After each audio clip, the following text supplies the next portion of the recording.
하나님 말씀은 열왕기상 8장 33절 34절입니다. 같이 읽겠습니다.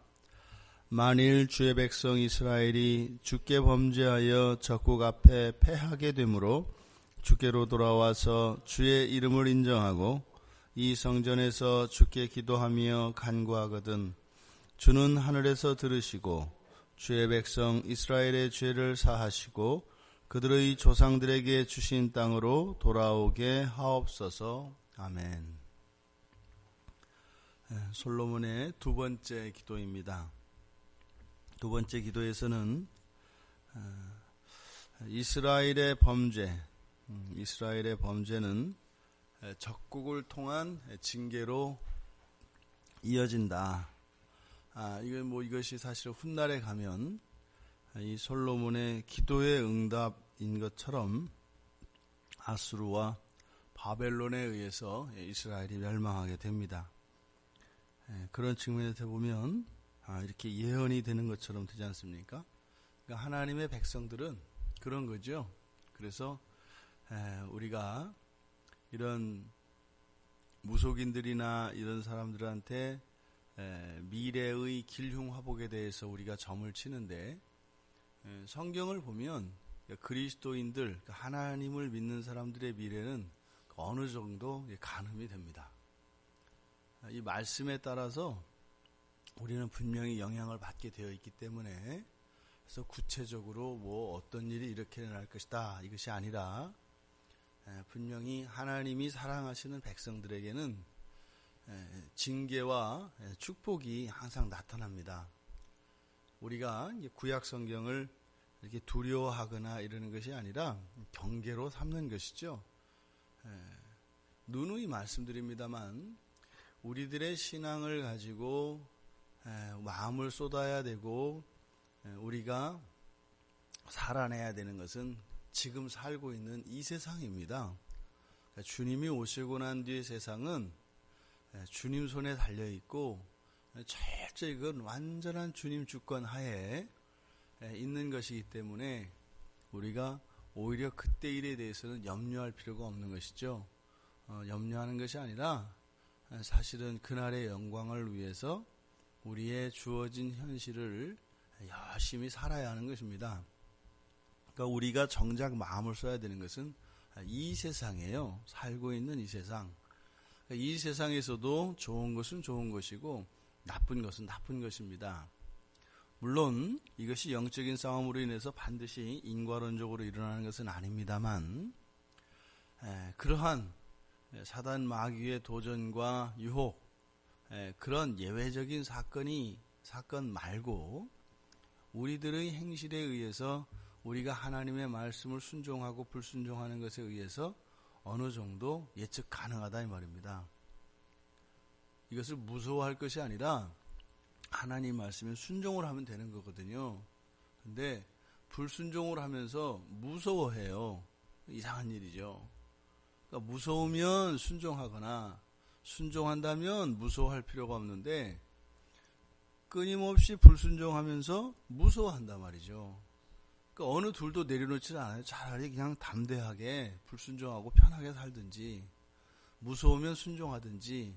그런데 끊임없이 고집스럽게 불순종하면서 두려워하는 정말 알 수 없는 존재가 우리 인간들인 것을 보게 됩니다. 그러니까 인간들이 아니라 그리스도인들인 걸 보게 됩니다. 어찌하였든 반드시 하나님의 백성들은 하나님의 뜻을 어기고 하나님의 뜻에 대항을 하게 되면 생활 속에서 불편을 겪게 되어 있습니다. 그런데 그것이 단지 이 세상을 편하게 살아가기 위한 그런 기복적인 개념으로서이기보다는 영혼에 잇대어서 하나님과의 관계 안에서 사랑의 관점으로 우리에게는 적용되어야 한다는 거죠. 단지 그저 이 세상을 편히 살고 또 그러한 고난이나 어려운 일들을 피하기 위해서 그 말씀을 지킨다면 그것이야말로 정말 율법적인 것이고 기복적인 것이 되는 거죠.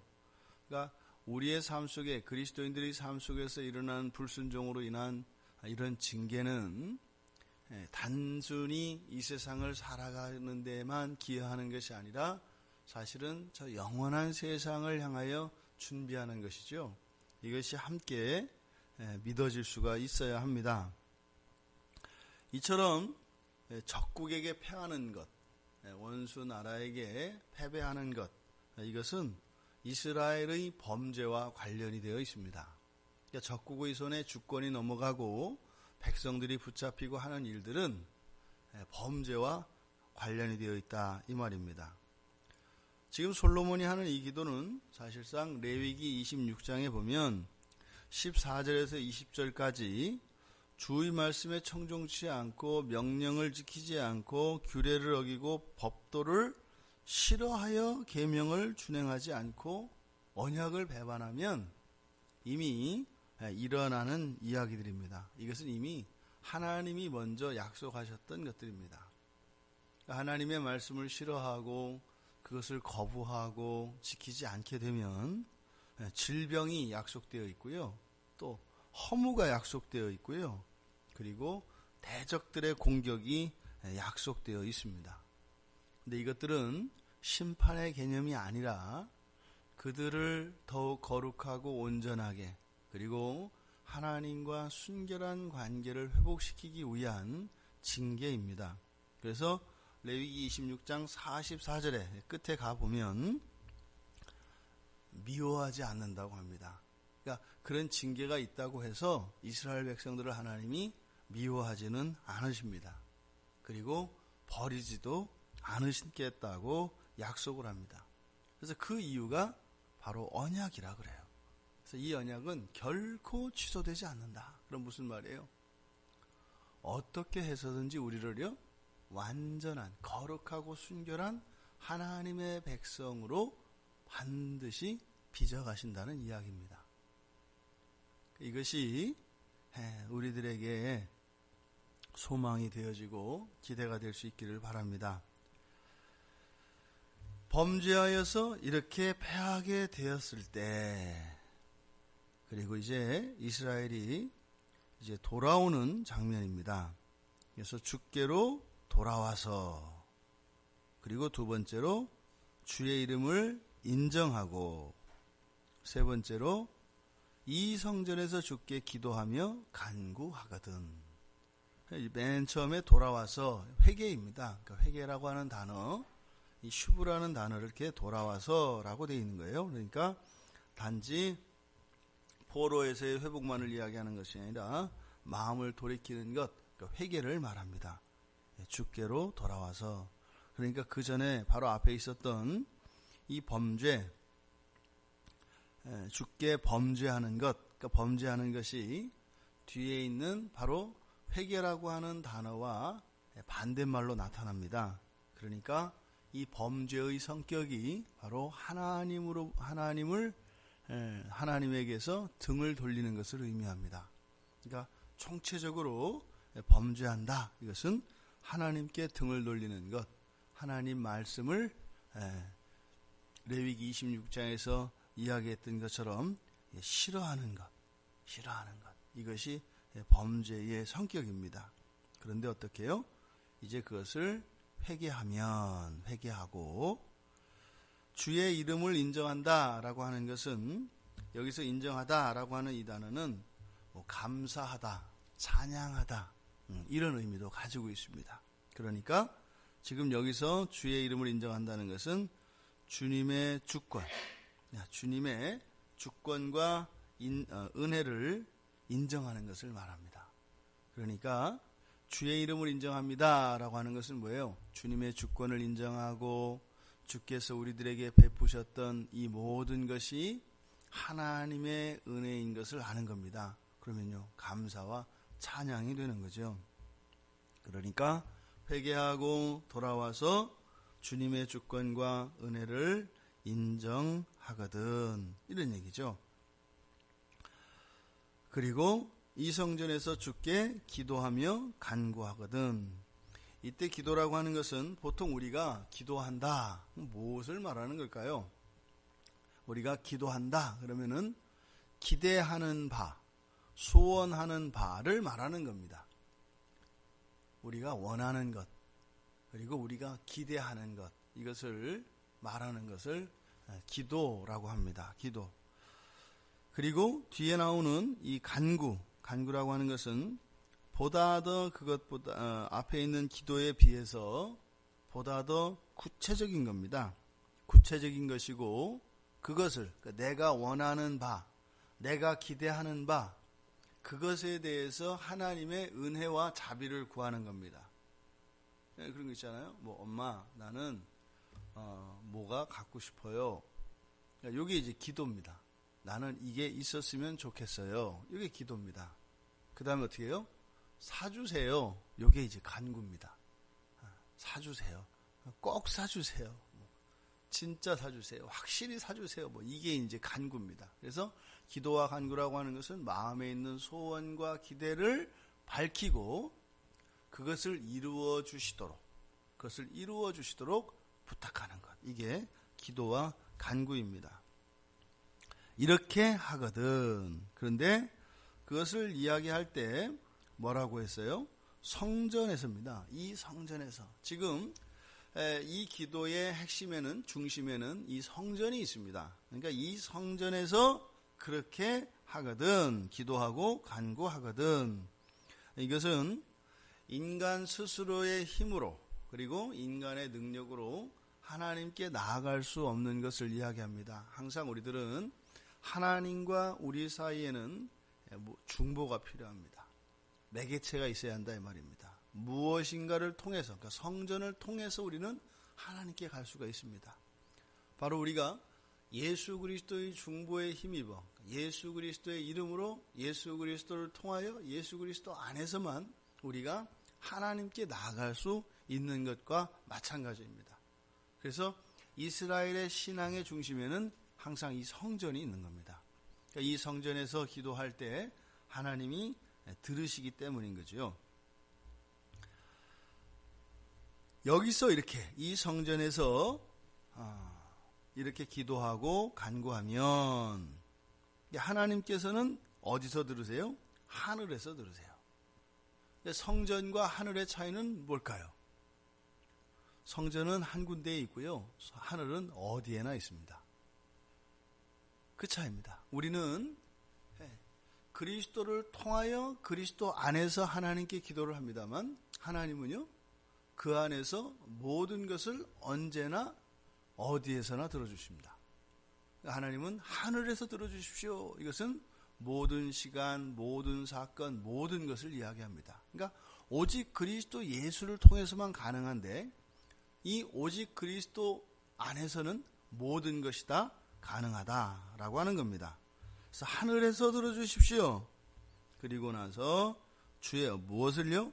주의 백성 이스라엘의 죄를 사하여 주시고, 그러면은 죄로 인해서 이스라엘 백성에게 초래되었던 이 징계, 원수들로 인한 이 징계, 이것이 사라지는 것을 의미하죠. 그래서 우리의 죄가 사해지는 것, 그것이 실제적으로 그들의 땅을 회복하는 일로 나타납니다. 그리스도인들이요, 진정으로 회개하고 마음을 돌이키면 어떤 일이 일어날까요?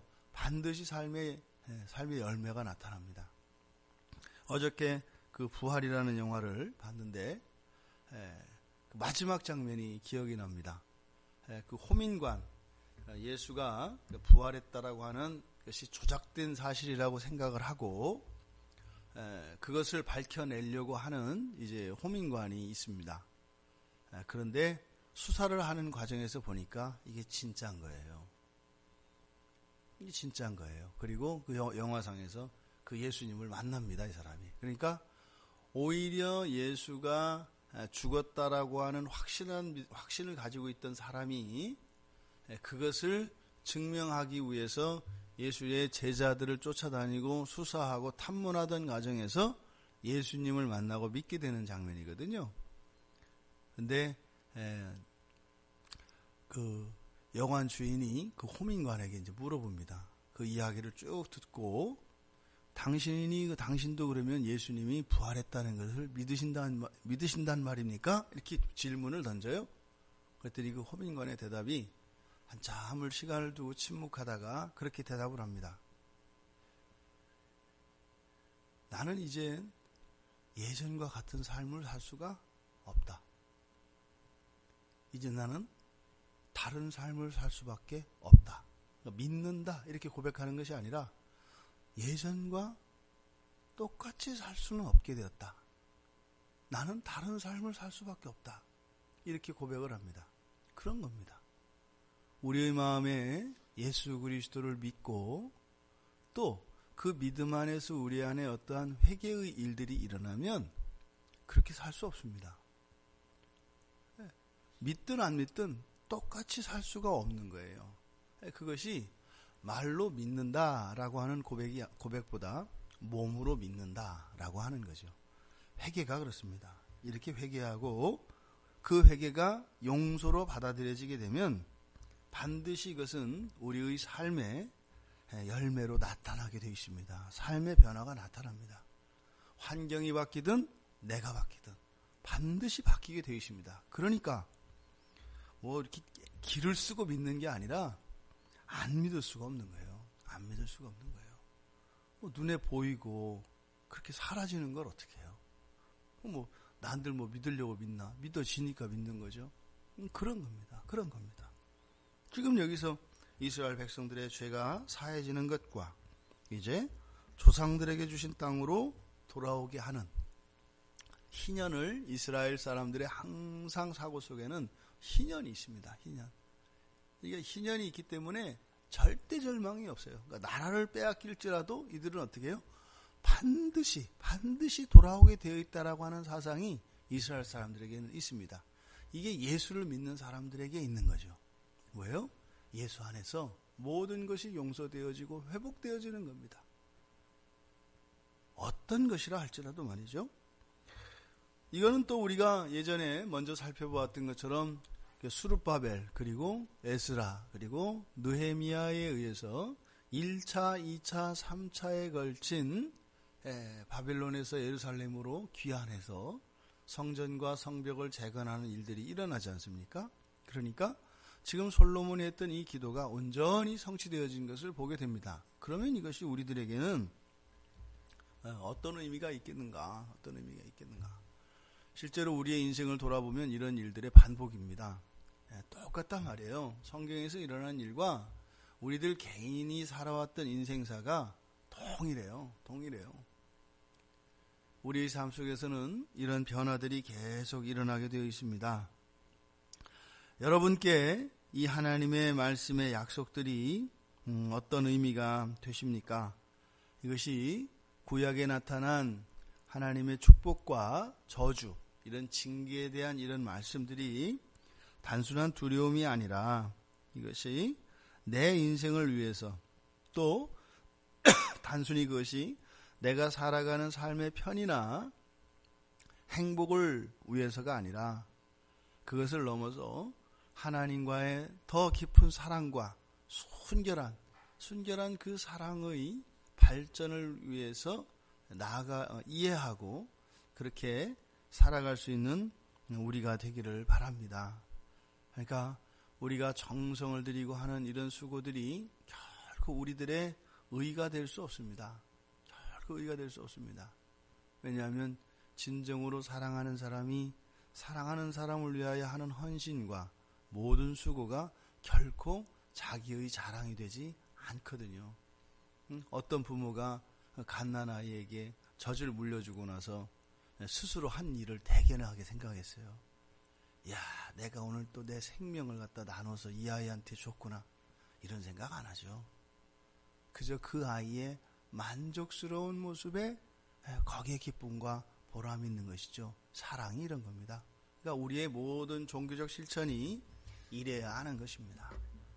항상 우리가 하면 할수록 더 은혜의 빚진 자가 되는 것은 우리의 헌신과 수고를 능가하는 하나님의 은혜가 있기 때문입니다. 그게 없다면은요, 그것이 우리에게 자랑과 자기의 공로만 남는 겁니다. 그래서 우리들에게 부어지는 이 은혜가 정말 우리가 회개하고 하나님의 주권을 인정하고 우리들의 마음의 소원과 또 그것을 이루어 주시도록 예수 그리스도 안에서 기도할 때 그 모든 것들이 이루어지며 우리 안에 내면의 죄가 죽어지고 거룩해지며 그것이 또한 우리의 삶 속에 그런 변화와 환경에 영향을 미쳐서 정말 우리에게 주신 하나님의 이 모든 약속들이 성취되어지는 그러한 정말 신앙 안에서 살아계신 하나님을 생생하게 경험하는 이 한 날이 되시기를 주님의 이름으로 축원드립니다.